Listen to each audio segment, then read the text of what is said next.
अलवर से राजस्थान, समृद्ध विरासत है इसकी शान, रंग बिरंगी पहचान।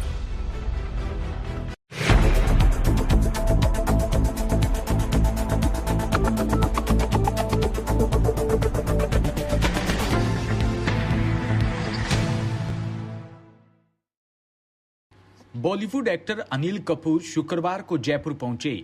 उन्होंने टोंक रोड स्थित मालाबार गोल्ड और डायमंड के स्टोर का उद्घाटन किया। इस दौरान अनिल कपूर को देखने भारी भीड़ पहुंची और इस दौरान उन्होंने अपने फैंस के साथ फोटो क्लिक करवाई और सेल्फी भी क्लिक की। अनिल कपूर मलबार गोल्ड और डायमंड के स्टोर को लॉन्च करने के लिए जयपुर आए थे। उन्होंने इस दौरान कहा कि जयपुर से मेरा खास रिश्ता है, मैं हमेशा यहाँ आता रहता हूँ। करियर की शुरुआत से लेकर आज तक यहाँ में मैंने फिल्मों की शूटिंग के लिए आता रहता हूँ। उन्होंने कहा मेरे करियर की अहम फिल्म लम्हे यहाँ शूट हुई, इसके लिए मैंने अपना खास समय यहाँ बिताया। बहुत सी यादें यहाँ से जुड़ी हुई है। मैं चाहता हूँ कि इस शहर से मेरा रिश्ता बना रहे। ये मेरे लिए भी लकी है। आप लोगों के प्यार के कारण ही मैं अपने आप को फिट रख पाता हूँ। अनिल ने कहा पिछले दिनों आप लोगों ने मेरी फिल्म एनिमल और हाल ही में फाइटर फिल्म को खूब प्यार दिया। मैं इसको लेकर एक्साइटेड हूँ। इस दौरान एनिमल फिल्म का डायलॉग बोलने के लिए कहा तो अनिल ने कहा कि इस फिल्म में मैंने डायलॉग कम बोले, थप्पड़ ज्यादा मारी। इस दौरान अनिल ने अपनी फिल्मों के गानों पर जमकर डांस किया। उन्होंने दिल धड़कने 2 फिल्मों के गाने गल्ला गुडियां और जुग जुग जियो फिल्म के गाने नाच पंजाबन पर दमदार परफॉर्मेंस की।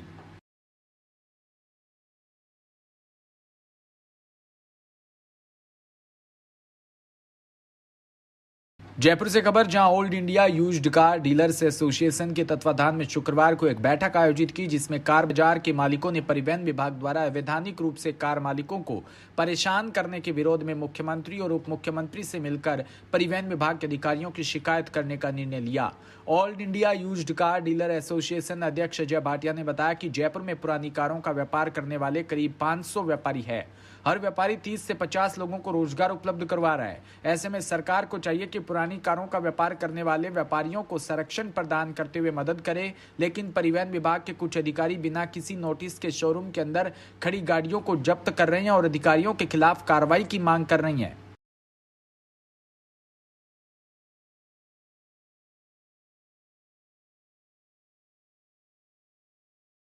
हाँ सर, क्या है मामला? आरटीओ साहब जो बैठक करी है, इसको लेकर की है? आज की हमारी जो यूज कार डीलर्स एसोसिएशन है, पुरानी गाड़ियों का हम व्यापार करते हैं कार बाज़ार का, और ये व्यापार हम पिछले कोई 25, 30, 40 साल से ऐसी तरीके से कर रहे हैं। एकदम से यकायक आरटीओ वालों ने कार बाज़ारों पर रेड डाली और उनको कहा कि आपका ये जो व्यापार है ये अवैध है। जबकि ये अवैध कैसे हो सकता है? एक चलते हुए व्यापार जिसमें हम जीएसटी रजिस्टर्ड हैं, हम सरकार को जीएसटी दे रहे हैं। पुरानी गाड़ी खरीद के उसको जब बेचते हैं उसका जो डिफरेंस अमाउंट आता है उस पर हम जीएसटी देते हैं। हमारे पास उद्योग आधार है, हमारे पास एमएसएमई के रजिस्ट्रेशन है और शॉप एक्ट के रजिस्ट्रेशन है। जब हम इतने सारे लाइसेंस और इतने सब लेके बैठे हुए हैं तो ये व्यापार अवैध कैसे हो सकता है? एक्चुअली इसके अंदर ये था कि सेंट्रल गवर्नमेंट का एक नोटिफिकेशन आया था कि 1 अप्रैल 2023 से जो पुरानी गाड़ियों का व्यापार करने वाले हैं उनको एक लाइसेंस लेना पड़ेगा, ट्रेड लाइसेंस, जिसके प्रति वो नोटिफिकेशन तो आ गया, लेकिन वो नोटिफिकेशन के बाद में सरकार उसके प्रति बिल्कुल भी सीरियस नहीं हुई कि भाई ये नोटिफिकेशन आने के बाद में आपको ये लाइसेंस लेना ही पड़ेगा। और शायद पूरे राजस्थान में 1 या 2 व्यापारियों ने उसको अप्लाई किया। अप्लाई करने के बाद भी लाइसेंस अभी तक नहीं मिला किसी को भी, लेकिन अप्लाई 2-3 लोगों ने किया था। उसके बाद में ये मामला कहीं सीरियसली उठा नहीं। एकदम से अभी कोई 3-4 दिन पहले आरटीओ द्वितीय जो विद्याधर नगर आरटीओ है, उन्होंने उठ के और जाके सीधा कार बाज़ारों को बिना कोई चेतावनी दिए या बिना कोई बातचीत किए जाके सारी गाड़ियों को जो है यकायक सीज कर दिया। और उसके बाद में उसको आज हमारे जो व्यापारी जिनको वो सीज किया था, अभी उनको आज छुट्टी के दिन, शिवरात्रि के छुट्टी है, लेकिन उनके पास अभी मेल आया है कि ये जो है टैक्स आपको भरना पड़ेगा। मैं तो खाली हम ये सब व्यापारी इकट्ठे आज यही हुए हैं, ये कहना चाहते हैं कि चाहे आरटीओ कमिश्नर साहब हैं या परिवहन मंत्री हैं, जो भी हैं, अगर कोई लाइसेंस बनवाना है तो हमारे जो भी व्यापारी बंधु हैं वो लाइसेंस बनवाने को बिल्कुल कतई तैयार हैं। कोई हमको मना ही नहीं करे। जो भी गवर्नमेंट के नियम कानून हैं हम उनकी पालना करने के लिए बिल्कुल तैयार हैं, हम मना ही नहीं करें। लेकिन अगर कुछ सरकार इस तरीके का करना चाहती है तो यही विनती है कि हमें थोड़ा सा 10-5 दिन का अगर वो समय दे देते और एक चेतावनी दे देते कि इस तरीके का काम करते हो तो इतनी बात होती ही नहीं। और इतना जो व्यापारी जो है, देखो आज आप इधर जाके सब कार बाजार वाले अपनी दरवाजे बंद करके ताले लगा के बैठे हुए हैं, सबके व्यापार बंद हैं, सबके जितना काम करने वाले हैं, गाड़ी धोने वाले, डेंटर, पेंटर, गाड़ी सफाई वाले, वो सब बेचारे बेरोजगार होकर बैठे हुए हैं। आज 3 दिन हो गए हैं, सबके काम धंधे बिल्कुल बंद है। आपका शुभ नाम? मेरा नाम अजय भाटिया है और मैं यहाँ कार डीलर एसोसिएशन का प्रेसिडेंट हूँ। All India car dealer association का नेशनल वाइस प्रेसिडेंट हूँ। मेरा नाम वीरेंद्र सोडी है। हमारी एसोसिएशन जयपुर की भी है और हमारी all India car dealer association भी है, जिसमें सारे ऑल इंडिया के ये काम करने वाले हमारे मेंबर हैं और हम सबके साथ हैं। परसों मेरे पास एक कार बाजार इन्होंने सबसे पहले सीज़ किया था, वो था आशीर्वाद कार्स। वहाँ इन्होंने सबसे पहले रेड मारी और उनकी सारी गाड़ियाँ सीज़ करी थी। उसके सिलसिले में मैं आरटीओ साहब को मिलने गया था। आरटीओ साहब ने मिला हो, आरटीओ साहब ने सारी बात सुनी है। मैंने कहा सर ये आपने कैसे कहा है कि ये गाड़ियाँ जो हैं हमें अपने नाम ट्रांसफ़र करानी पड़ेंगी? तो बोले साहब ये रूल तो 1 साल पहले हुआ था, लेकिन आपने किसी ने भी ये क्यों नहीं भरा? मैंने कहा सर हमारे लोगों ने भरने की कोशिश करी है, लेकिन आपका पोर्टल ही नहीं चल रहा, आपके पोर्टल में फॉल्ट है। उन्होंने उसी टाइम अपने कर्मचारियों को बुलाया और पोर्टल चेक कराया, वाकई उसमें फॉल्ट था। उसमें 3-3 घंटे ओटीपी नहीं आता था जब तक टाइम ओवर हो जाता था। उन्होंने उनको इंस्ट्रक्शंस दी कि आप ये पोर्टल ठीक करो और मुझे आश्वासन दिया कि सर ये पोर्टल 1 घंटे के अंदर ठीक हो जाएगा। आप अपने व्यापारियों को कहो कि जो इसका टैक्स है वो टैक्स भरें।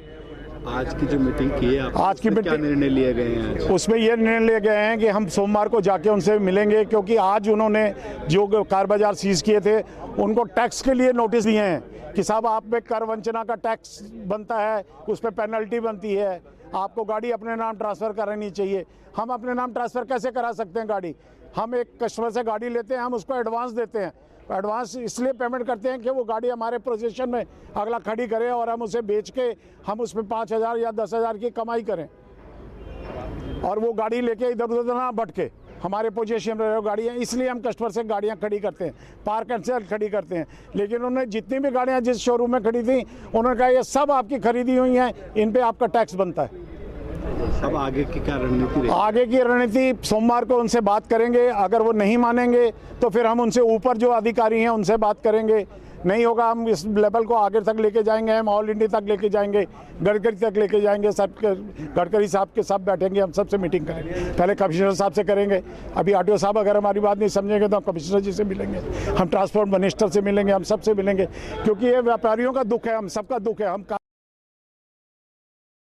सिरोही से खबर, जहां कांग्रेस सेवा दल के प्रदेश सचिव व जालोर सिरोही कांग्रेस सेवा दल के प्रभारी कमलेश रावल के नेतृत्व में सिरोही जिला कांग्रेस सेवा दल के जिला अध्यक्ष संजय रावल की उपस्थिति में माउंट आबू ब्लॉक कांग्रेस सेवा दल के अध्यक्ष मनसाराम गरासिया की अध्यक्षता में आदर्श सोसाइटी, खेतेश्वर समिति और संजीवनी सोसाइटी सहयोग समिति व विभिन्न क्रेडिट कोऑपरेटिव सोसाइटी में जालोर, सिरोही, पाली व निकटवर्ती गुजरात के बनासकांठा जिले में के लाखों निवेशकों को इन सोसाइटियों में डूबे करीब 14,000 करोड़ रुपए को लेकर राजस्थान प्रदेश सेवा दल के सैकड़ों कार्यकर्ताओं व आमजन के साथ उपखंड कार्यालय आबू पर्वत के सामने आमजन के डूबे पैसों को वापस कराने को लेकर धरना प्रदर्शन दिया। सूरतगढ़ से खबर, जहां अवैध कब्जों को लेकर प्रशासन सख्त हुआ। कुछ लोगों द्वारा बाबा रामदेव रोड के अवैध कब्जे करने की शिकायत पर सिटी पुलिस अधिकारी सुरेश कुमार जाप्ते के साथ मौके पर पहुंचकर 7 से 8 लोगों को हिरासत में लिया व 3-4 ट्रैक्टरों को जब्त किया। मकराना से खबर, जहां डीडवाना कुचामन जिला कलेक्टर महोदय के साथ गाड़ियां लोहार विकास समिति के पदाधिकारियों व रत्नाराम जी गाड़ियां लोहार भूमि का पट्टा प्रकरण को लेकर ज्ञापन दिया। कलेक्टर महोदय ने बताया कि पट्टा जारी करने का आदेश जारी करवाया। ज्ञापन देने में उपस्थित सदस्यगण विकास समिति के सदस्य अध्यक्ष सुखराम चौहान, उपाध्यक्ष भंवरलाल खारडा, कोसा अध्यक्ष सीताराम सांखला उपस्थित रहे। जालौन से खबर, जहां शुक्रवार को दर्दनाक सड़क हादसा हो गया। सड़क हादसे पर दौड़ते हुए कोच केलिया संपर्क मार्ग पर खड्डों भारी खराब सड़क होने के कारण केलिया थाना एसओ नीलम सिंह की बोलेरो गाड़ी सड़क पर पलट गई। इस घटना में केलिया थाना अध्यक्ष सहित 3 पुलिसकर्मी घायल हो गए। घटना के बाद लोगों की भीड़ लग गई। कोलायत से खबर, जब महाशिवरात्रि के धार्मिक पर्व के अवसर पर कोलायत के शिव मंदिर में श्रद्धालुओं की भीड़ नजर आई। जलाभिषेक, रुद्राभिषेक सहित विशेष पूजा अर्चना की गई। कोलायत सहित अन्य गांवों में शिव मंदिरों में सुबह से श्रद्धालुओं का तांता लगा रहा और मनोकामना मांग रही हैं। मंदिर पुजारी मनोज सेवग ने जानकारी देते हुए बताया कि 12 महादेव मंदिर में शाम को विशेष महाआरती का आयोजन भी किया गया।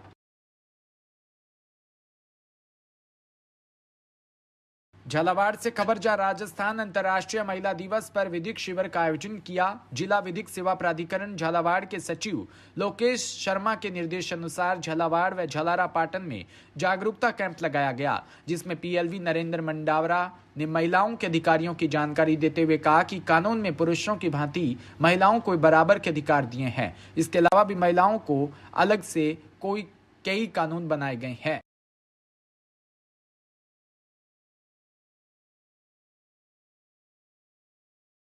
जोधपुर से खबर, जहां अंतर्राष्ट्रीय महिला दिवस के अवसर पर जोधपुर के पीपल कैफे एंड रेस्टोरेंट में front lines women's group Jodhpur द्वारा आयोजित कार्यक्रम की संयोजक ललिता जाटोलिया ने बताया कि कार्यक्रम का शुभारंभ सावित्री बाई फुले व भीमराव अंबेडकर के चित्र पर माल्यार्पण के साथ की गई। उर्मिला कुलदीप ने कहा कि कार्यक्रम में महिला सशक्तिकरण, बालिका शिक्षा, महिलाओं पर बढ़ते अत्याचार की घटनाओं पर अंकुश लगाने आदि पर आगामी 1 साल में जागरूकता अभियान चलाने का लक्ष्य रखा।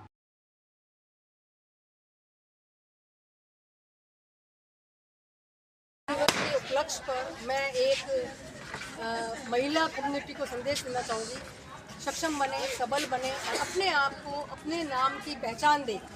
पिता का नाम, पति का नाम तो है ही, लेकिन अपने स्वयं का नाम शिक्षा के माध्यम से अपना परिचय कराएं और देश की सफलता के अंदर भागीदारी सुनिश्चित करें। आज अंतर्राष्ट्रीय महिला दिवस 8 मार्च को हम सभी मनाने जा रहे हैं। सभी रेगर समाज की महिलाएं पीपल कैफे में इकट्ठा हुई हैं और सभी का उद्बोधन और विचार गोष्ठी हुई है और इसके बाद हमने सांस्कृतिक कार्यक्रम भी रखे हैं और मुख्य जो बिंदु होते हैं, बालिका शिक्षा है, बालिका सुरक्षा है, इन सब मुद्दों पे हमने सभी प्रबुद्ध महिलाओं ने अपने अपने विचार रखे। इनमें उर्मिला जी कुलदीप, बरखा जी सिंगाड़िया, प्रेमलता जी मुंडोतिया, सीमा जी कनवाड़िया, रीना जी सुखाड़िया, प्रेमलता जी भट्ट और रेखा जी, मंजू जी आदि सभी महिलाओं ने अपने अपने विचार रखे और गेम वगैरह खेले। बारा के हरनावदा शाजी से खबर, जहां बाबा महाकाल की बारात को लेकर पुलिस प्रशासन पूरी तरह मुस्तैद है।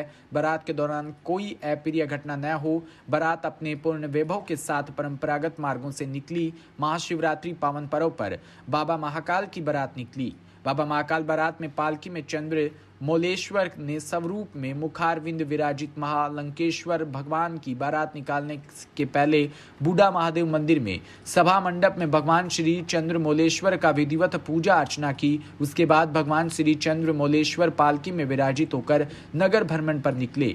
इसके बाद बारात परंपरागत मार्ग मनोर थाना रोड बाबा रामदेव मंदिर विजय चौक होते हुए निकली।